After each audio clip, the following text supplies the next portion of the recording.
Shalom sahabat Yud Kinanti, kini dan nanti, kini menabur yang baik, nanti menuai yang baik. Kita akan belajar terus memperdalam pengetahuan, yaitu tentang kenali ragam disabilitas dan cara penanganannya. Setiap tanggal 3 Desember, masyarakat dunia memperingati Hari Disabilitas Internasional. Hari peringatan ini dimaksudkan untuk memberikan dukungan pada penyandang disabilitas, sekaligus mengajak warga dunia untuk semakin mengenal lebih jauh tentang disabilitas. Tahukah siapa saja yang disebut disabilitas penyandang disabilitas?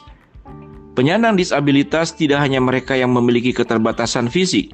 Setiap orang yang mengalami kesulitan untuk berinteraksi dan berpartisipasi secara penuh dan efektif di tengah masyarakat dalam waktu yang lama dapat disebut sebagai penyandang disabilitas karena keterbatasan yang mereka miliki. Sudah sebaik-sebaiknya kita memberikan dukungan dan bantuan yang mereka butuhkan. Untuk memberikan dukungan yang tepat, yuk kita kenali lebih jauh jenis-jenis disabilitas. Yang pertama, disabilitas fisik. Penyandang disabilitas fisik mengalami keterbatasan akibat gangguan pada fungsi tubuh. Cacat dapat muncul sejak lahir atau akibat kecelakaan, penyakit atau efek samping dari pengobatan medis. Beberapa jenisnya antara lain lumpuh, kehilangan anggota tubuh akibat amputasi, dan cerebral palsy.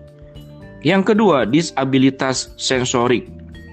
Disabilitas sensorik adalah keterbatasan fungsi panca indera. Yang termasuk disabilitas ini antara lain adalah disabilitas wicara, rungu, dan netra. Untuk membantu penyandang disabilitas netra, Anda perlu mempelajari cara khusus berinteraksi dengan mereka. Ketahuilah, jenis sentuhan dan nada bicara yang bisa Anda gunakan untuk berkomunikasi.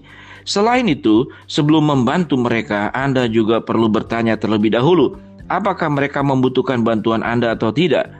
Untuk berinteraksi dengan penyandang disabilitas wicara rungu atau rungu wicara, Anda membutuhkan keahlian dalam menggunakan bahasa isyarat. Sebaiknya Anda berbicara dengan tempo lebih lambat agar lebih mudah dimengerti. Yang berikut, disabilitas mental.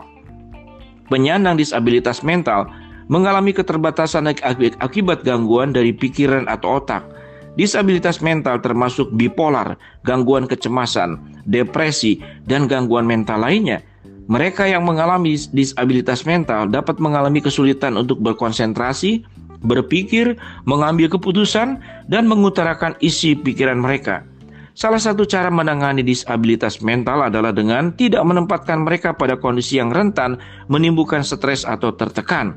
Selain itu, saat berinteraksi dengan penyandang disabilitas mental, Anda sebaiknya menggunakan penjelasan yang menyeluruh dan pemilihan kata yang mudah dimengerti.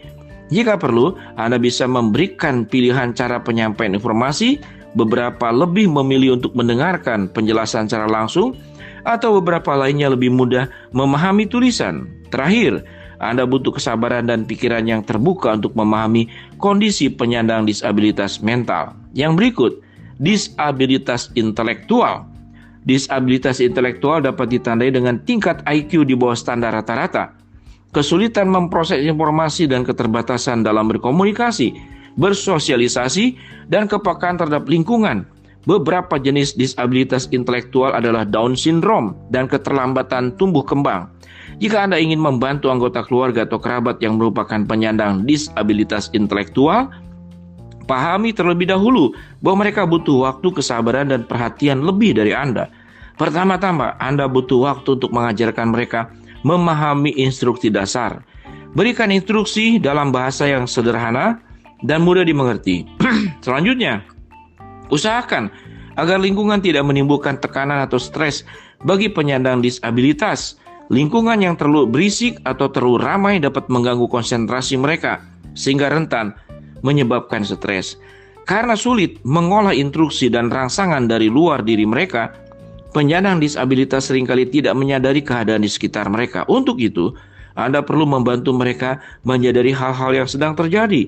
Untuk menjelaskan, gunakan ilustrasi yang mudah dipahami agar mereka mudah mengingatnya dan tahu tindakan yang harus diambil jika menghadapi kondisi serupa demikian. Nah, itulah jenis-jenis disabilitas, cara-cara yang bisa dilakukan jika Anda memiliki anggota keluarga penyandang disabilitas. Yuk, selalu berikan dukungan pada penyandang disabilitas agar mereka dapat memiliki kehidupan dengan nyaman.